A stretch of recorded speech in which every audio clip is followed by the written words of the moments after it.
Chapter 9. The Non-Cooperation Phase. After the death of Lokmanya Tilak in 1920, the reins of the national movement passed on to Mahatma Gandhi. Under his influential leadership, the base of national movement widened further. A new phase began in the Indian freedom struggle.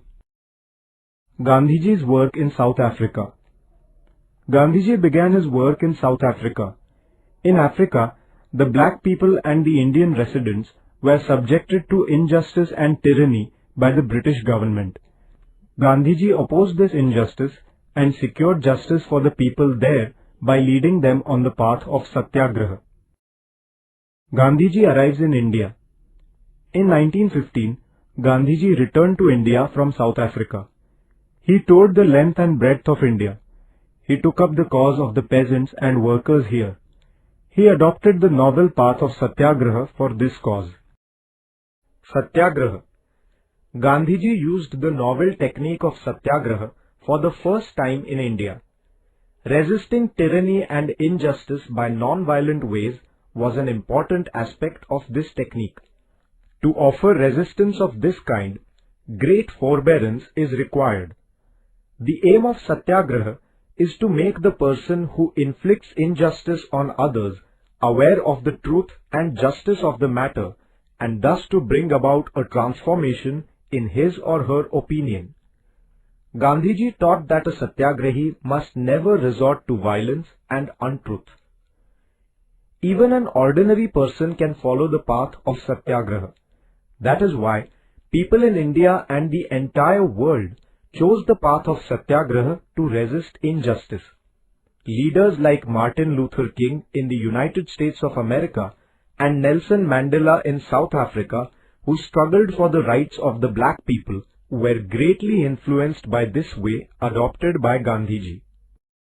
Champaran Satyagraha.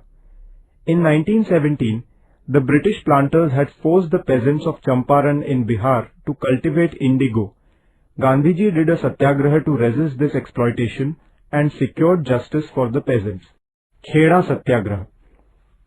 Due to constant famines, the crops had failed in the Kheda district of Gujarat. The government had compelled the peasants to pay land revenue. The local peasants, therefore, started a no-tax movement in Kheda district in 1918.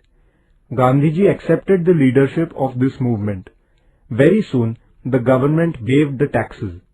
The workers' struggle in Ahmedabad. There was a tremendous rise in the prices of daily necessities during the First World War.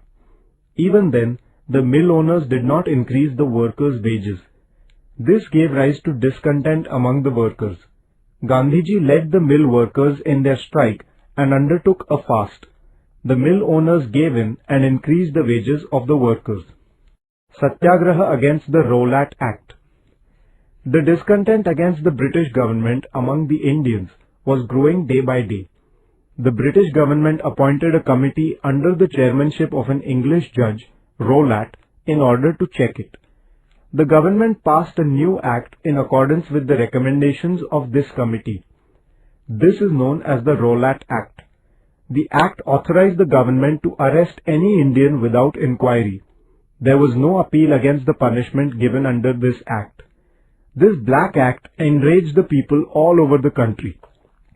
Gandhiji declared a Satyagraha as a mark of protest against this act.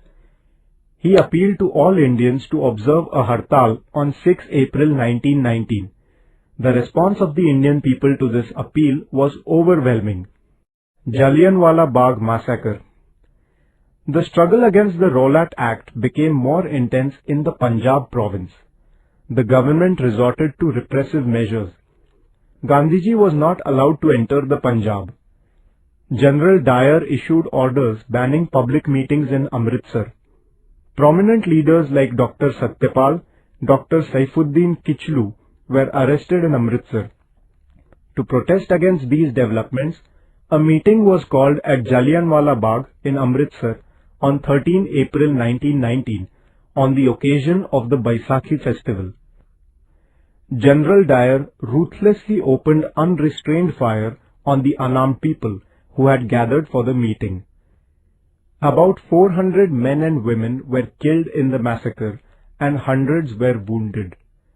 Michael O'Dwyer, the administrator of the Punjab, was responsible for this massacre. As a mark of protest against this massacre, Rabindranath Tagore renounced the knighthood conferred upon him by the British government. Martial law was promulgated all over the Punjab. Later, the Indians demanded an inquiry into this massacre. The government therefore set up the Hunter Committee. This massacre gave rise to a country-wide non-cooperation movement, Khilafat movement. The Muslims all over the world looked upon Sultan of Turkey as their Khalif or the vice-regent of God on earth. After the First World War, an insulting treaty was imposed upon Turkey which belonged to the defeated power group. This resulted in the disintegration of the Turkish Empire. The Muslims were greatly enraged by this. The movement launched by the Indian Muslims in support of the Khalif is known as the Khilafat movement. Gandhiji felt that launching a national movement based on Hindu-Muslim unity on this issue would certainly bring the British government to book. Therefore, Gandhiji supported the Khilafat movement. The Khilafat Committee accepted Gandhiji's proposal for non-cooperation with the government. The non-cooperation movement began in the month of August 1920. Nationwide non-cooperation movement. At its Nagpur session in 1920, the Indian National Congress passed the resolution of the non-cooperation movement. Gandhiji was vested with full powers regarding the non-cooperation movement. By this resolution, a program regarding boycott of all government offices, foreign goods, government schools and colleges and law courts was finalized. Progress of the non-cooperation movement. The non-cooperation movement received a tremendous response all over the country. Pandit Motilal Nehru, Chittaranjan Das and other prominent lawyers boycotted the courts. Thousands of students joined this movement. Schools and colleges imparting national education were started in all parts of the country. The non-cooperation movement started assuming an all-pervasive character. The British government resorted to suppression on a very large scale. The police fired at the peaceful procession at Chauri Chaura in Gorakhpur district in Uttar Pradesh. Enraged by this, the mob set a police station on fire. 22 policemen, including one officer, perished in the flames. Gandhiji was grieved by this incident. He suspended this movement in the month of February 1922. Thereafter, the government put Gandhiji under arrest. Gandhiji was tried for sedition and was sentenced to 6 years imprisonment. Later, in February 1924, he was released from jail on account of his health. Along with the non-cooperation movement, Gandhiji also undertook a constructive program. It mainly included the propagation of Swadeshi, Hindu-Muslim unity, prohibition of alcohol, eradication of untouchability, popularizing the views of khadi or hand-spun cloth, and national education. Due to this constructive program, the national movement became stronger in the rural areas. Swaraj Party. Motilal Nehru and Chittaranjan Das thought of contesting elections to enter the Legislative Council with a view to obstructing the government. Therefore, in 1922, they formed the Swaraj Party within the Indian National Congress. Many candidates of the Swaraj Party got elected to the Central Legislative Assembly and to the Provincial Legislative Councils in the 1923 elections. In the legislature, they strongly opposed the unjust government policies. They got the following resolutions passed in the Central Legislative Assembly: the establishment of a full responsible government for India, convening of a round-table conference to resolve the problems of Indians, and releasing of certain political prisoners. The British government's response to the resolutions of the Swaraj Party was not very heartening. Simon Commission.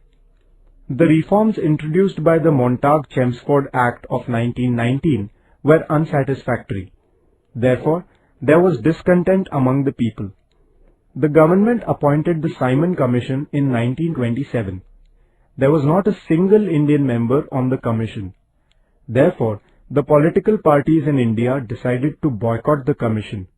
Wherever the commission went, protest rallies were organized.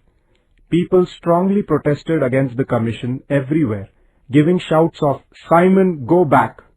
They were lathi charged. In one such lathi charge by the police at Lahore, Lala Lajpat Rai was wounded. Some days thereafter, he succumbed to the injuries. Nehru Report. The Secretary of State for India, Birkenhead, criticized the Indian leaders, alleging that they were incapable of producing an agreed constitution for India. Accepting this challenge, an all-party committee was formed. Pandit Motilal Nehru was its chairman. The report prepared by this committee is known as the Nehru Report. In the report, it was proposed that India should be given a dominion status. The Indian National Congress gave its approval to this report. Simultaneously, the government was warned that if it did not accept the provisions of the Nehru Report by the end of the year 1929, the Congress would launch a non-cooperation struggle. The Lahore session of the Congress, presided over by Jawaharlal Nehru in 1929, proved to be historic against this background. The demand for Purna Swaraj. The Congress objective of dominion status was not acceptable to many young Congress workers. Pandit Jawaharlal Nehru and Subhash Chandra Bose were the leaders of the young generation of congressmen who demanded Purna Swaraj, complete independence. Due to the influence of the group of these young men, the resolution of Purna Swaraj was passed at the Lahore session of the Congress.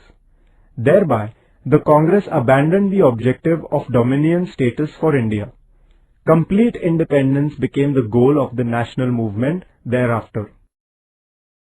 It was decided that the 26th of January should be observed as Independence Day. All over the country, on 26 January 1930, it was pledged to lead the freedom struggle on its non-violent path in order to make India independent of the British power. Everywhere in the country, the atmosphere was charged with a new spirit.